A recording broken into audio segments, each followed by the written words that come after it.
Greetings, farmies. I'm out here today marking trees for a excavation project I'm doing, and I was just thinking about a subject that is growing fast and may solve a lot of our food issues. And it's a subject that's it's gonna require none of this right here, none of this land for this to happen, and that's vertical farming.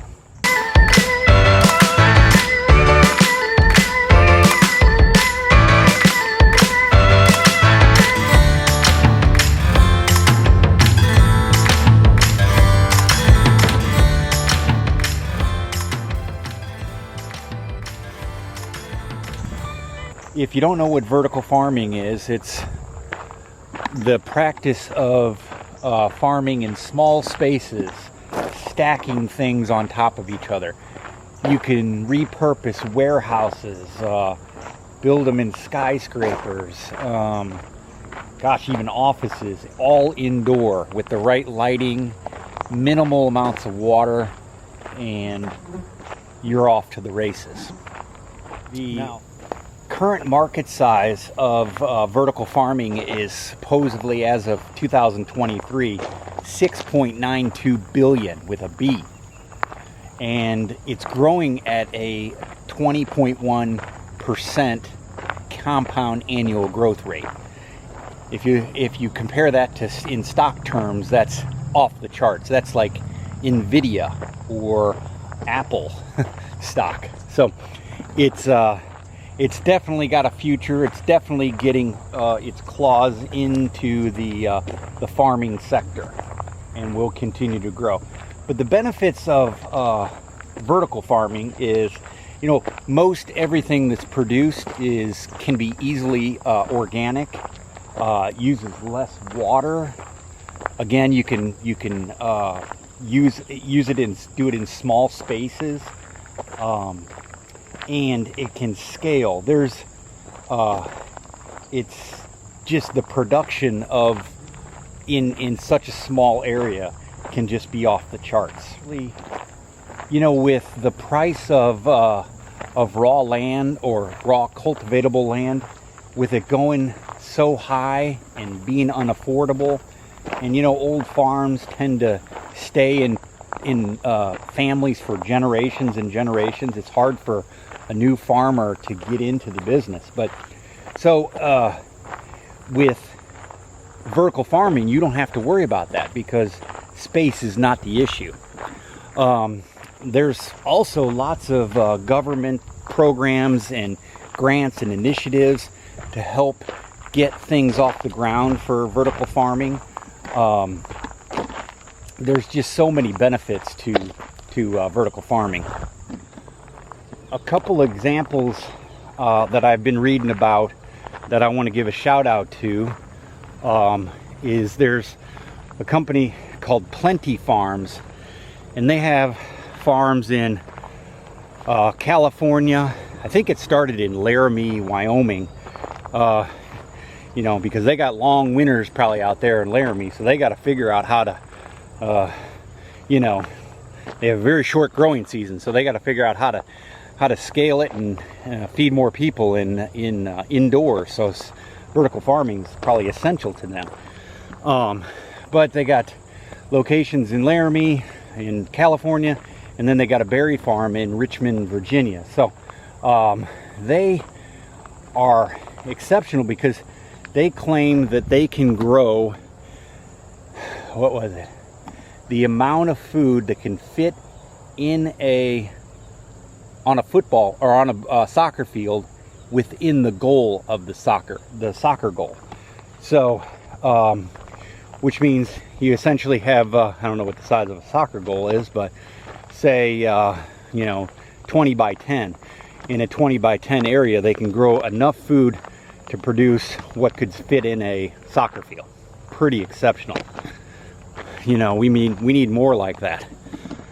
All that with zero pesticides, completely organic, minimal amounts of water, and you know, they're doing good things. And if you want to check them out, I recommend it. You can go to plenty.ag, which is for AG stands for agriculture.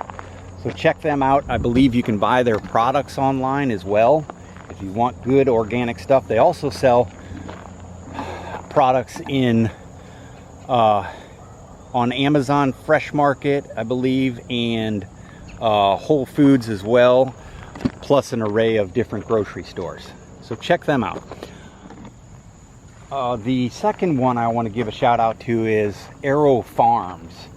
They recently, they're doing great things. They recently, and they're actually, come to think of it, they're one of the largest, if not the largest, vertical farm in the world.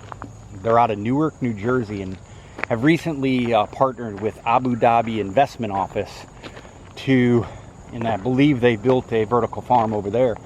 But, you know, it's hard to grow produce in the desert, and Abu Dhabi is in the desert. So, you know, they need their services, they need their guidance, and they're providing service help to them through their initiative. And the cool thing is, their original vertical farm was an old steel mill. Used to be a steel mill, and they repurposed it, and they claim that they can grow 2 million pounds of produce in that warehouse. Pretty amazing. And the amount of water they use to get that 2 million is just the yield is just off the charts. And they have perfected their model because, you know, they use different sensors, automation products or automation tools, water tools to be able to get that yield so far up. And they claim that their yield is 390 times that of traditional farming. 390 times with using less water. That's amazing. That's amazing. So the future certainly looks bright on vertical farming. And you know, if you wanted to start your own vertical farm, which is something I've considered, it's pretty inexpensive. You could be producing your own food in a small space. You got a basement or you know, an old vacant building or something. You know, put a vertical farm in there. At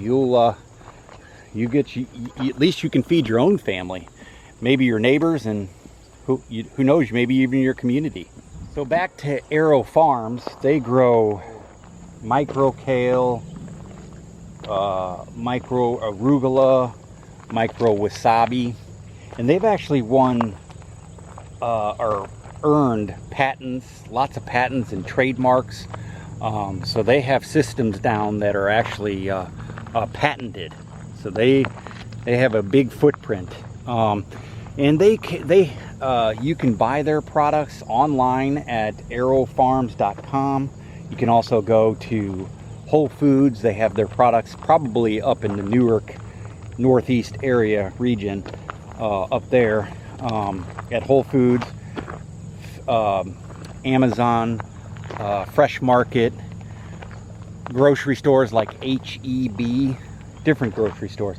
So their products are readily available, probably more in the Northeast, I'm guessing. So anyway, that's a little bit about vertical farming. I think it really has a bright future and may solve many different problems. Our population's growing. People still love to eat, and that's probably never going to change. So, you know, if we can get better food in people and at a cheaper yield, cheaper and larger yield, I think it will serve society a whole lot better. Thanks for tuning in, and leave me a comment if you have any questions or thoughts about vertical farming and how that compares to maybe traditional farming.